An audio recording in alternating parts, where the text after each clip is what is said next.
누가복음 8장 40절에서 48절까지의 말씀을 교독하겠습니다. 40절입니다. 예수께서 돌아오심에 무리가 환영하니 이는 다 기다렸음이러라. 회당장인 야이로라 하는 사람이 와서 예수의 발 아래 엎드려 자기 집에 오시기를 간구하니 이는 자기에게 12살 된 외딸이 있어 죽어가미러라. 예수께서 가실 때에 무리가 밀려들더라. 12를 혈류증 어린 중에 아무에게도 고침을 받지 못하던 여자 예수의 뒤로 와서 그의 옷가에 손을 대니 혈류증이 즉시 그쳤더라. 예수께서 이르시되 내게 손을 댄 자가 누구냐 하시니 다 아니라 할 때에 베드로가 이르되 주여 무리가 밀려들어 미나이다. 예수께서 이르시되 내게 손을 댄 자가 있도다. 이는 내게서 능력이 나간 줄 알미로다 하신대. 여자가 엎드려 그 손댄 이유와 곧 나은 것을 모든 사람 앞에 같이 읽습니다.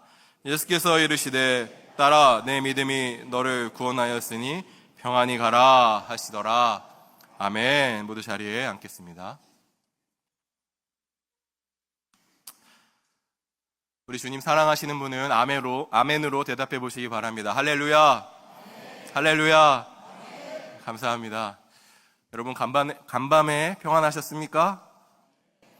아 정말요? 어제 천둥 소리 못 들으셨어요? 새벽 5시쯤이었나 갑자기 꽝 하는 소리가 들려가지고 저도 자다가 깼거든요. 이게 무슨 일인가 싶어서 저는 지진이 난 줄 알았어요. 제가 조지아에 온 지 얼마 되지 않았거든요. 근데 갑자기 이런 생각이 드는 거예요. 그 소리를 듣고 천둥 소리라고 생각을 못하고 이 지역이 혹시 지진대가 있는 곳인가 싶어서 아주 자동 반사적으로 제가 핸드폰을 켜고 조지아주 지진 이걸 쳤어요, 제가. 그런데 놀랍게 작년에 뷰포드에 지진이 있었더라고요, 보니까. 제가 지금 뷰포드에 살고 있거든요. 그래서 이거 어떻게 죽으면 어떡하지? 막 혼자서 그런 조지아까지 와서 죽나 막 그런 생각을 했는데 오늘 아침에 또 와서 얘기를 들으니까 수완이 지역에는 또 정전도 일어났다 그러더라고요. 그래서 간밤에 좀 그런 일들이 있었는데 그래도 이렇게 다들 예배당에 오신 거 보니까 별일 없으신 것 같아요. 우리 옆에 분들하고 인사하겠습니다. 참 잘 오셨습니다. 참 잘 오셨습니다. 네. 하나님께서 사모하는 자에게 말씀을 주실 줄 믿습니다. 사랑하는 사람에게 하나님께서 은혜를 주실 줄 믿습니다. 그런 믿음과 기대를 가지고 우리 함께 말씀을 나누기 소망합니다. 제가 말씀을 나누기 전에 시를 한 편 읽겠습니다. 가도 가도 붉은 황토길 숨막히는 더위뿐이더라. 낯선 친구 만나면 우리들 문둥이끼리 반갑다. 천안 삼거리를 지나도 푸세미 같은 애는 서산이 남는데 가도 가도 붉은 황토길 숨막히는 더위 속으로 절름거리며 가는 길 신을 벗으면 버드나무 밑에서 직가다비를 벗으면 발가락이 또 한 개 없어졌다. 앞으로 남은 2개의 발가락이 잘릴 때까지 가도 가도 천리 먼 전라도길. 한하운 시인의 시입니다. 이 시인은 나병 환자예요. 이 제목은 소록도 가는 길입니다. 전라남도 고흥에 가면은 소록도 섬이 있죠. 나병 환자들이 집단적으로 거주하는 그 섬으로 많이 알려져 있습니다. 한센병이라고도 하는 이 나병은 손이 문드러지고 이제 살점이 떨어져 나가기 때문에 우리가 문둥병이라고도 그렇게 많이 부르죠. 이 소록도는 일제시대 때부터 이 나병 환자들을 강제 이주시켜서 집단 수용했던 그러한 곳입니다. 아시다시피 이 나병이 예전에는 전염병으로 그렇게 사람들이 인식이 됐잖아요. 지금은 그렇지 않습니다. 실제로 이 나병은 사람들의 접촉으로 인해서 그렇게 전염되는 병은 아닙니다. 그런데 그때만 해도 의학이 발달되지 않았기 때문에 이것이 전염병이라고 생각을 해서 사람들이 만나기를 꺼려했어요. 접촉하기를 꺼려했어요. 그래서 실제로 마을에 이 나병 환자들이 나오면은 사람들이 도망가기도 하고 막 돌을 던져서 쫓아내기도 했습니다. 그렇게 이 나병 환자들이 모여있는 이 소록도에 그들만 이렇게 모여 살았으니 평생을 거기서 변변한 의학적 도움을 받지도 못하고 또 약도 쓰지도 못하고 또 사람들로부터 외면당하고 왕따당하고 얼마나 힘들었겠어요. 그런데 이러한 그들에게 따뜻한 손길을 내밀었던 사람이 한 명 있었죠. 고 박정희 대통령의 아내였던 유경수 여사. 유경수 여사가 이 나병 환자 집성촌에 가서 그 문드러진 손들을 하나하나 만져주고 또 어루만져 주었다는 그런 일화는 너무나 많이 알려져 있습니다. 그래서 전통적으로 이 민주당이 강한 이 호남 지역에 소록도 많은 박정희 대통령의 몰표를 이렇게 몰아줬다, 뭐 그런 얘기도 있어요. 이 유경수 여사의 이 행동이 진심에서 우러난 건지 아니면 뭐 정치적인 행보인지는 저희는 몰라요. 그러나 분명한 건 나병 환자들은 그것을 통해서 큰 위로를 받았다는 거예요. 자신들에게 따뜻한 손길을 내밀어준 그분의 따뜻한 손길 때문에 그들은 마음의 위로를 얻고 실제적으로 도움을 받았다라는 거죠. 여러분 생각을 해보세요. 얼마나 그들이 힘들었을까요? 정말 약도 못 쓰지, 의술도 제대로 발달되지 않았기 때문에 도움도 못 받지, 사람들로부터 외면당하지, 만날 수도 없이 자기들끼리 평생을 모여 살면서 언제 죽을지 모르는 그러한 상황에 놓여져 있으니 얼마나 힘들고 외롭고 또 슬펐겠어요. 그런데 그들에게 손을 내밀어주고 따뜻하게 감싸 안아주는 사람이 있으니 얼마나 큰 위로가 됐을까요? 얼마나 그것이 그들에게 힘이 됐을까요? 오늘 본문에 이와 비슷한 이야기가 나옵니다. 바로 혈루병 앓는 여인의 이야기예요. 여러분 오늘 본문을 한번 보도록 하겠습니다. 예수님께서 거라사인 땅에 가셨다가 다시 가버나움에 있는 갈릴리 서쪽으로 돌아오셨어요. 다시 돌아오시니까 수많은 무리들이 예수님을 기다리고 있었습니다. 또 예수님이 딱 도착하는 순간 다들 환영해요. 예수님 어서 오세요. 예수님 기다리고 있었어요. 엄청난 환영을 합니다. 왜 그들이 예수님을 그렇게 기다리고 환영을 했을까요? 도움을 받고 싶어서요. 예수님께 고침을 받고 싶었던 거예요. 여러분 지난주에 같이 주일날 말씀을 나눴던 백부장의 병을 고쳤던 사건 기억하시죠? 예수님께서는 백부장의 종의 병을 고쳐주셨어요. 그리고 나인성 과부의 죽은 아들도 살려주셨어요. 뿐만 아니라 여러 마을을 돌아다니면서 수많은 환자들, 병자들을 고쳐주시고 위로하시고 감싸 안아주셨어요. 이러한 소문들이 그곳에 바닥에 퍼졌던 겁니다. 그래서 고침을 받고 싶었던 사람들이 예수님을 기다렸다가 예수님이 다시 돌아오시자 큰 환영을 하게 된 겁니다. 그런데 그렇게 환영하는 인파 속에 누구도 있었냐면 오늘 본문을 보니까 회당장도 있었어요. 회당장 야이로라는 사람도 있었습니다. 여러분 본문 40절 한번 보도록 하겠습니다. 40절 41절입니다. 같이 읽습니다. 시작. 예수께서 돌아오심에 무리가 환영하니 이는 다 기다렸음이러라. 이에 회당장인 야이로라 하는 사람이 와서 예수의 발 아래 엎드려 자기 집에 오시기를 간구하니. 여기 보시면 회당장 야이로라는 사람이 예수님께 왔잖아요. 근데 여러분 이 회당장이 어떤 사람입니까? 그 예루살렘 성이 무너지고 이스라엘이 멸망한 이후에 유대인들이 다 흩어졌어요. 전 세계로. 그 흩어진 유대인들을 디아스포라 유대인이라고 해요. 그런데 이 디아스포라 유대인들이 자신들이 머무는 그곳에 무엇을 짓기 시작했냐면 회당을 짓기 시작했어요. 그래서 이 회당은 그들이 예배를 드리는 공간이자 삶의 구심점 역할을 하고 있었습니다. 이 회당을 중심으로 그들이 신앙생활을 하면서 살아갔다라는 거예요. 그런데 이 회당의 회당장 대표니까 지금으로 말하면 그 지역의 유지 그리고 그 당시에 종교적 지도자였다라는 것을 알게 돼요.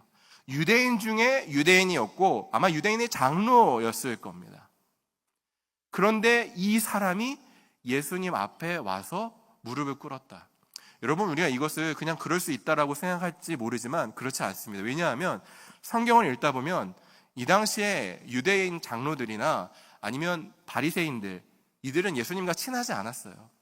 예수님을 자신들의 위협적인 존재로 인식하면서 어떻게든 예수님을 죽이려고 고민했던 사람들이 바리새인들이었어요. 이 회당장도 종교 지도자였기 때문에 아마 그와 비슷한 부류였을 거라고 우리가 추정할 수 있어요. 그런데도 불구하고 그가 예수님을 환영하면서 예수님께 나아와 엎드렸다. 왜 그랬을까요? 본문을 보니까 딸이 아팠어요. 딸이 너무 아팠던 거예요. 딸이 죽어가고 있으니 자신이 회당장이어도 지금 그런 것이 중요한 게 아니에요. 사랑하는 딸을 어떻게든 살리고 싶었던 거죠. 여러분, 이것이 부모잖아요.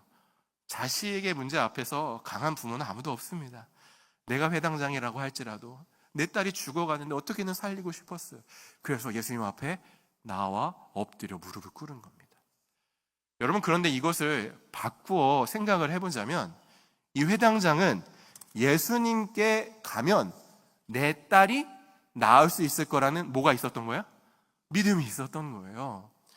회당장이었는데도 불구하고 유대인의 지도자였고 이 장로였음에도 불구하고 예수님이 고쳐주실 수 있을 거라는 그런 믿음을 가지고 있었던 거죠.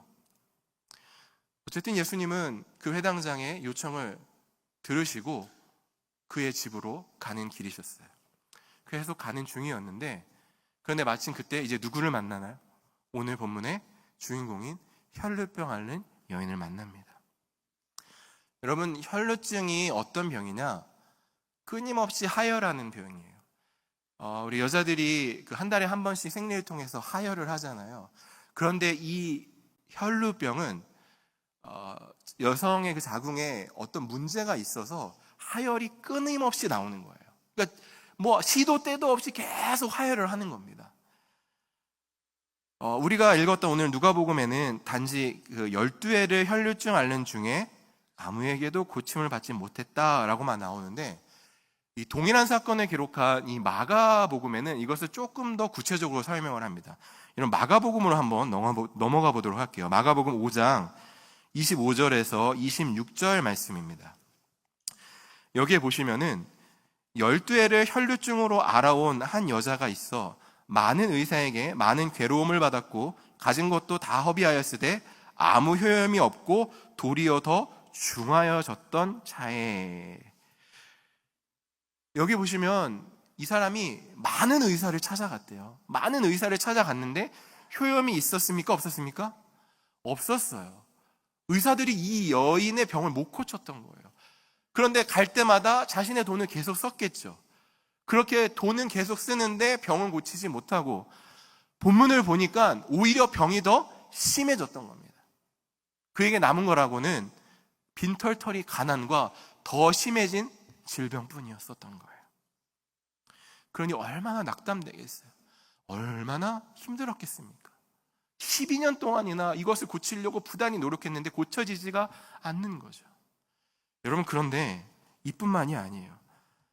여러분, 이 혈루병에 대해서 우리가 뭘 알아야 하냐면은 그 당시에 혈루병이 유대 사회에서 어떻게 취급되고 있었는지를 알아야 돼요. 이것을 알려면 우리가 율법을 좀 봐야 되는데 레위기로 한번 좀 앞으로 넘어가 보도록 하겠습니다. 레위기 15장 25절에서 27절까지를 보시면은 제가 한번 읽어보겠습니다. 만일 여인의 피의 유출이 그의 불결기가 아닌데도 여러 날이 간다든지 그 유출이 그의 불결기를 지나도 계속되면 그 부정을 유출하는 모든 날 동안은 그 불결한 때와 같이 부정한즉 그의 유출이 있는 모든 날 동안에 그가 눕는 침상은 그에게 불결할 때의 침상과 같고 그가 앉는 모든 자리도 부정함이 불결할 때의 부정함과 같으니 그것들을 만지는 자는 다 부정한즉 그의 옷을 빨고 물로 몸을 씻을 것이며 저녁까지 부정할 것이요. 그 레위기에 따르면은 사실 그 여인들이 한 달에 한 번씩 유출하는 그것도 부정하다라고 그렇게 표현을 합니다. 하물며 이 혈루병은 끊임없이 유출되는 병이에요. 그러니 이것이 사람들에게 어떻게 여겨졌을까요? 너무나 부정하게 여겨지는 거예요. 너무나 부정한 것으로 취급되었기 때문에 이 유출병이 있는, 혈루병이 있는 여인은 사람들이 가까이 하지 않는 거예요. 꺼려하는 거죠. 왜냐하면 그 여인에 닿게 되면 자기도 어떻게 돼요? 부정해진 자가 되기 때문에요. 그런데 뿐만이 아니라 뭐가 또 문제냐면 그 여인이 만진 것도 다 부정하게 되는 거죠. 그가 누웠던 것도 부정하게 되고 앉아있는 것도 부정하게 되고 다 그렇게 되는 거예요. 그러니 누군가가 그 여인이 만졌던 곳에 만졌거나 앉았던 곳에 앉으면 그 사람도 어떻게 돼요? 부정하게 되는 거죠. 그러니 원천적으로 이렇게 혈루병 앓는 유출병 있는 사람하고는 떨어져 있고 싶었던 거예요.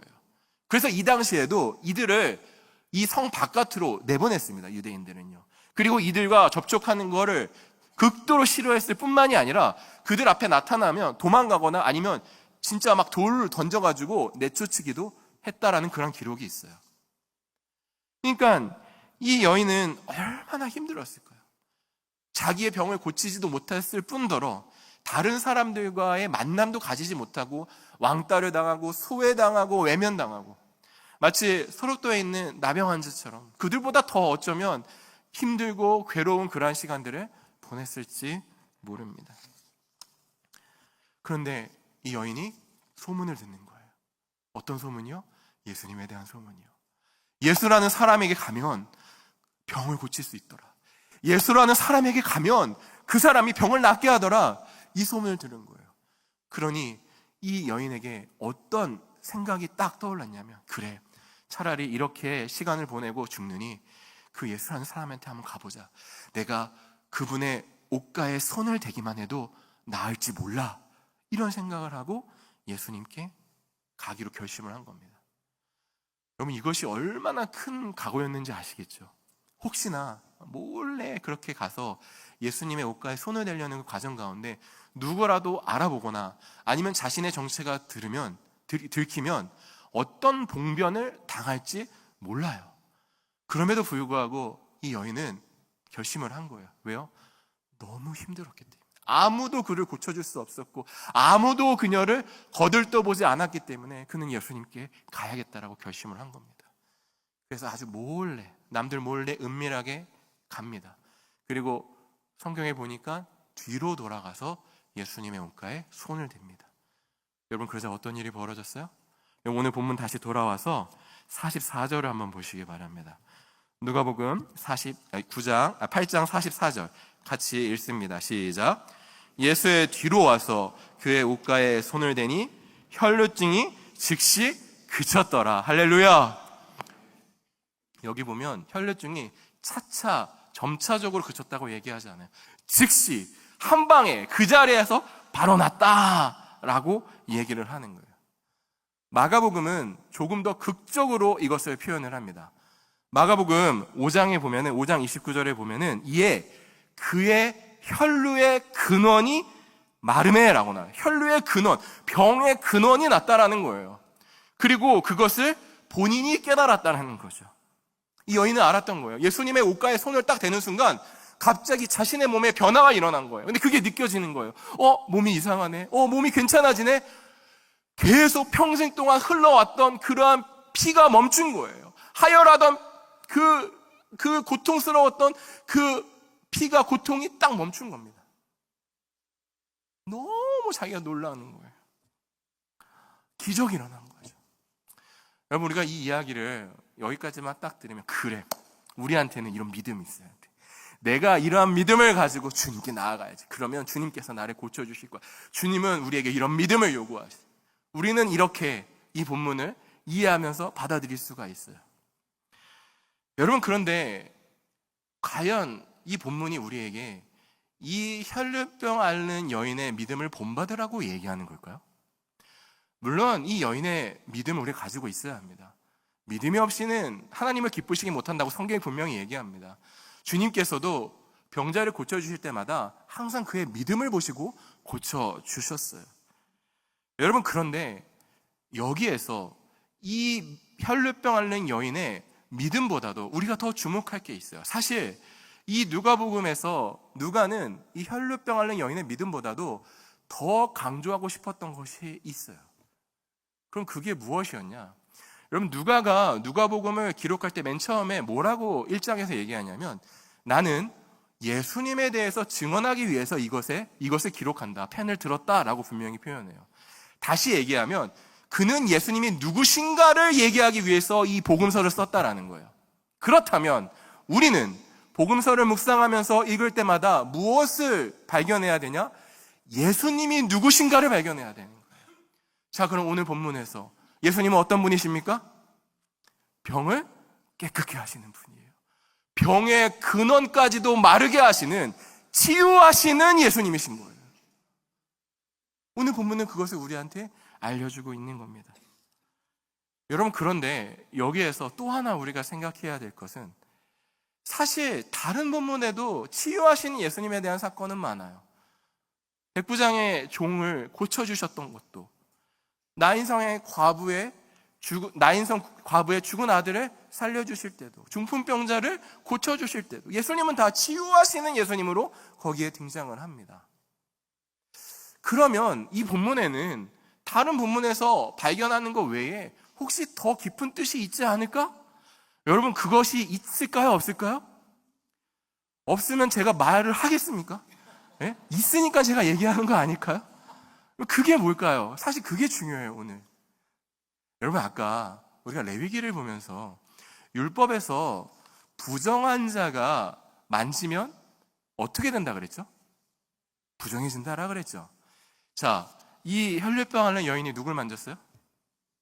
예수님을 만졌죠. 그럼 어떻게 해야 되냐면 예수님이 부정해줘야 돼요. 근데 예수님이 부정해지셨습니까? 아니에요. 부정한 이 여인이 예수님을 만졌는데 예수님이 부정해지지 않고 오히려 부정한 여인이 깨끗하게 변했어요. 역전현상이 일어난 거예요. 역전현상이. 율법엔 분명히 부정한 사람이 만지는 모든 것이 부정해진다라고 했는데, 이 혈류병 앓는 여인이 예수님을 만지는 순간 예수님이 부정해진 것이 아니라 오히려 부정한 이 여인이 깨끗함을 받게 되었습니다. 그러면 또 누군가 물어보겠죠. 목사님, 이거 율법이랑 어긋나는 거 아닙니까? 율법에는 분명히 부정한 사람이 만지면 모든 것이 부정해진다고 했는데, 그럼 예수님 부정해지는 것이 율법을 이루는 거 아닙니까? 여러분, 이것은 율법에 어긋난 게 아니라요, 율법을 뛰어넘는 사건이에요. 율법이 부정하다라고 그렇게 규정한 그 상황을 뛰어넘는, 오히려 부정해지는 것을 정해지게 만드는, 깨끗하게 만드는 사건이 펼쳐진 겁니다. 어떻게 이럴 수가 있죠? 어떻게 인간이 율법을 뛰어넘는 그러한 기적을 보일 수가 있죠? 있죠. 누가 하실 수 있어요? 율법을 뛰어넘는 분이 누구십니까? 율법을 만드신 분, 율법을 주신 분, 하나님이세요. 오늘 본문은 율법을 뛰어넘는 사건을 통해서 부정함을 정결함으로 바꾸시는 이 예수님의 이 사건을 통해서 예수님이 누구시라는 것을 알려주는 거예요. 예수님이 바로 율법을 뛰어넘는 하나님이다, 이것을 보여주는 거예요. 예수님은 율법을 뛰어넘는 하나님이신 줄 믿습니다. 이 예수님께서 병을 단순히 고치시는 분이 아니라 부정한 것을 깨끗하게 하시는 분이실 뿐만 아니라 율법을 뛰어넘는 하나님 그분이라는 거예요. 하나님 그분이라는 거예요. 목사님, 너무 좋네요. 너무 감사하네요. 이 예수님이 우리의 병을 고치시고 우리의 부정함을 깨끗하게 하시는 그분이니까 너무 좋습니다. 우리는 이 사건을 보면서 이렇게 은혜롭게 마칠 수도 있습니다. 그런데 예수님께서는 이것으로 끝내시지 않고요, 갑자기 무리를 이렇게 돌아보시면서 질문을 하세요. 누가 나에게 손을 대었느냐? 여러분, 한번 45절을 보도록 하겠습니다. 누가복음 8장 45절, 46절 한번 읽겠습니다. 시작. 예수께서 이르시되 내게 손을 댄 자가 누구냐 하시니 다 아니라 할 때 베드로가 이르되 주여, 무리가 밀려들어 미나이다. 예수께서 이르시되 내게 손을 댄 자가 있도다. 이는 내게서 능력이 나간 줄 알미로다 하신대. 누가 나에게 손을 대었느냐? 그러자 이렇게 많은 사람들이 서로 밀고 당기면서 있는데 누가 주님께 손을 댔다라고 얘기하세요? 아무도 손댄 사람 없고요. 그리고 손댄 사람을 따지자면 한둘이 아닙니다. 그렇게 얘기를 하는 거예요, 베드로가. 그런데 예수님 뭐라 그러세요? 아니다, 나에게 능력이 나갔다. 나에게 능력이 나갔다. 그러면서 자신을 손댄 그 여인을 찾으십니다. 그 얘기를 딱 듣자 이 여인이 어때요? 두려워 떨어요. 자신은 모를 줄 알았어요. 아무도 모르게, 예수님조차도 모르게 뒤에서 은밀하게 만졌거든요. 근데 예수님은 아시는 거잖아요. 벌벌 떨면서 나오는 거예요. 그러면서 뭐라고 얘기하느냐, 47절을 한번 보겠습니다. 47절 시작. 여자가 스스로 숨기지 못한 줄 알고 떨며 나와 엎드려 그 손댄 이유와 곧 나은 것을 모든 사람 앞에서 말하니. 여인이 사실은요, 제가 지금 이러해가지고 예수님의 손을 댔습니다. 그런데 예수님께 손을 대니까 저한테 이런 일들이 일어났습니다. 이렇게 이실직고 얘기를 하게 되는 거예요. 여러분, 그런데 예수님께서 이 여인을 모르고 이 여인을 찾으신 걸까요? 아니면 아는데 일부러 찾으신 걸까요? 알으셨을까요? 모르셨을까요? 일부 예배 드리셨나요? 자, 예수님께서 중풍병자를 고치실 때 서기관과 바리새인들의 생각을 아셨습니까? 아셨어요. 성경에 보면 아셨다라고 얘기해요. 그리고 안식일날 손 마른 자를 고치실 때도 그곳에 있는 서기관과 바리새인들의 생각을 아셨다라고 얘기하셨어요. 예수님은 자신에게 손을 댄 여자를 알고 계셨어요. 왜요? 예수님은 하나님이시니까. 그러면 이건 일부러 이 여인을 공개적으로 사람들 앞에서 세우시려고 했던 것밖에 되지 않아요. 그럼 여기에서 또 우리가 질문을 던질 수가 있죠. 왜 그러셨을까? 사실 그냥 병 고침 받았고 이 사람이 깨끗해졌으니까 그냥 모른 척하고 가셔도 됐을 텐데, 그랬는데 왜 하필 이 여인을 공개적으로 사람들 앞에서 찾으시고 사람들 앞에 세워서 다 얘기하게 하셨을까? 예수님은 이 여인을 위해서 그러신 거예요. 이 여인을 유대 사회에서 회복시켜주고 싶으셨던 거예요. 예수님은 그 여인의 병을 고쳐주셨어요. 그리고 그 여인의 부정함을 깨끗하게 바꿔주셨어요. 그런데 이것만이 아니었어요. 이 여인이 자신의 입으로 고백을 하면서 제가 예수님께 손을 대자 제 병이 나았습니다. 깨끗함을 받았습니다. 이것을 사람들에게 얘기함으로 통해서 이제 이 여인은 부정한 자가 아니다. 이 여인은 정결한 자다. 이 여인은 깨끗한 사람이다라는 것을 보는 모든 사람들 앞에서 선언을 한 겁니다. 물론 이 여인이 예수님의 손을 댔기 때문에 부정한 사람이 예수님께 손을 대는 순간 부정해져야 되는데 예수님은 부정해지지 않았잖아요. 그래서 예수님이 누구신지를 이 여인의 고백을 통해서 그 사람들이 알았겠죠. 그러나 이뿐만이 아니라 오랫동안 사람들과 단절된 관계, 사람들로부터 외면받고 손가락질 당하고 소외받았던 이 여자의 마음을 지금 어루만져 주시면서 그 사회에서 이 여인의 관계를 회복시켜 주시는 거예요. 우리 주님 너무 좋으신 분 아닙니까? 너무나 귀하신 분 아니세요? 예수님은 이 여인의 아픈 질병만이 아니라 그의 부정함까지도 깨끗하신 것을 뛰어넘어서 이 여인의 모든 사회적 관계까지도 회복시켜 주신 거예요. 더 이상 이 여인을 부정하게 보지 마라. 더 이상 이 여인을 이상하게 보지 마라. 이 여인은 깨끗함을 받았다. 이 여인은 깨끗해졌다라고 얘기를 하시는 겁니다. 여러분, 우리가 예수님께 나아가서 예수님 앞에서 내어드리지 못할 것은 하나도 없어요.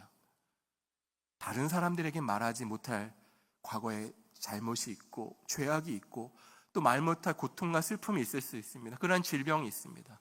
그러나 그것들을 주님께 가지고 나아간다면 주님께서는 그것을 고쳐주실 것뿐만이 아니라 그것으로 인해 고통받았던 마음까지도 감싸 안아주실 줄 믿습니다. 여러분, 요한일서 1장 9절에는 이렇게 나와 있습니다. 우리 다 같이 한번 읽어보겠습니다. 시작. 만일 우리가 우리 죄를 자백하면 그는 미쁘시고 의로우사 우리 죄를 사하시며 우리를 모든 불의에서 깨끗하게 하실 것이요. 할렐루야! 할렐루야!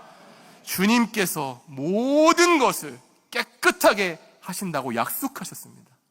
어떤 것도 주님이 깨끗하게 바꾸지 못하실 것은 없으세요. 우리는 가지고 나아가면 됩니다. 이 여인은 자신의 혈루병을 갖고 예수님께 나아간 거예요. 예수님께서는 이렇게 해주신 거죠. 자, 그래서 그 예수님께서는 어떻게 말씀하시느냐? 이걸 마지막으로 48절을 한번 보도록 하겠습니다. 같이 읽습니다. 48절 시작. 예수께서 이르시되 딸아 내 믿음이 너를 구원하였으니 평안히 가라 하시더라. 아멘. 평안히 가라. 너의 믿음이 너를 구원하였다. 그렇게 하는 거예요. 그런데 여기에서 또 우리가 그냥 넘어갈 수 없는 표현을 하나 하세요. 이게 뭐냐? 따라, 이런 게 따라. 분명히 이 여인과 예수님은 거의 동년배였을 거예요. 이 딸과 예수님이 공생의 시작을 하셨던 때가 30대셨잖아요. 그러니까 분명히 이 여인이 딸일 수가 없어요. 그 나이대가 될 수가 없어요. 이뻐서 따라 이렇게 어린 아이한테 얘기하는 것도 아니에요. 그러면 왜 딸이라고 했을까? 여러분 궁금하지 않으세요? 저만 궁금해요? 여러분, 우리가 묵상을 하고 성경을 읽다가 많은 질문을 한번 던져보세요. 질문에 답을 찾아갈 때 놀라운 메시지를 발견하게 돼요. 여러분, 우리가 이 본문을 읽으면서 이 여인이 예수님의 옷가에 손을 댔다라고 얘기했잖아요. 그런데 많은 신학자들은 그러면 어디를 만졌던 것일까? 어깨를 만진 것일까? 아니면 뒤쪽으로 돌아가서 엉덩이를 살짝 만진 건가? 어디를 만졌을까? 많은 신학자들은 유대인, 그 당시에 유대인들 랍비들이, 유대인 성인 남자들이 입고 있던 옷의 끝에 달려있는 술이 있거든요. 그것을 우리 찌찌트라고 해요. 그 헬라어로, 히브리어로. 근데 그 술을 만진 것이 아닌가라고 추정을 해요. 화면에 나와 있는 저게 그 술입니다. 그런데 문제는 뭐냐면 이 당시에 랍비들의 그 옷에 달려있는 저 술을 다른 타인이 만지면 이건 너무 무례한 행동이에요. 예의가 없는 거거든요.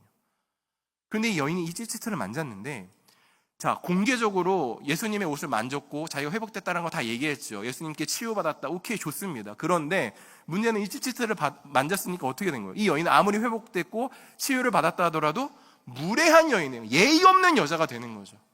그런데 예수님께서 지금 뭐라고 부르세요? 따라 부르죠. 이 당시에 찌찌트를 만질 수 있는 유일한 존재들이 있어요. 누굴까요? 자녀예요. 자식이에요. 아들이랑 딸은 아빠의 그 술을 만질 수가 있었던 거예요. 예수님은 이 여인을 뭐라고 부르세요? 따라. 이 예의 없음, 이 무례함, 사람들로부터 또 비난을 받을 수 있는 것까지도 예수님은 끌어안으신 거예요. 예수님 회복시켜 주시면서 따라. 괜찮아. 너 무례하지 않아. 내가 너를 사랑한다. 내가 너를 안아줄게. 따라. 너의 믿음이 너를 구원하였다. 평안히 가도 돼. 라고 얘기하신 거예요. 우리가 믿는 예수님은 바로 이런 분이세요. 단지 우리의 질병을 고치시는, 치유하시는 분이 아니라 우리의 부정함을 깨끗함으로 바꾸시는 거룩하신 분일 뿐 아니라 우리의 마음까지도 어루만져 주시고 우리를 감싸 안아주시는, 이 세상에서 둘도 없는 좋으신 우리 하나님 아버지이신 줄 믿습니다. 저는 너무 더러워졌어요. 저는 다른 사람들한테 정말 내세울 것 없는 그런 부끄러운 과거가 있어요. 지금도 그러한 고통 때문에 매일매일이 너무 힘들어요. 이렇게 생각하고 그렇게 얘기하는 사람이 있지만 여러분, 우리 주님께는 숨길 것이 없어요. 주님은 다 아시잖아요. 우리가 해야 될 건 뭘까요? 그냥 그걸 갖고 나가는 거예요.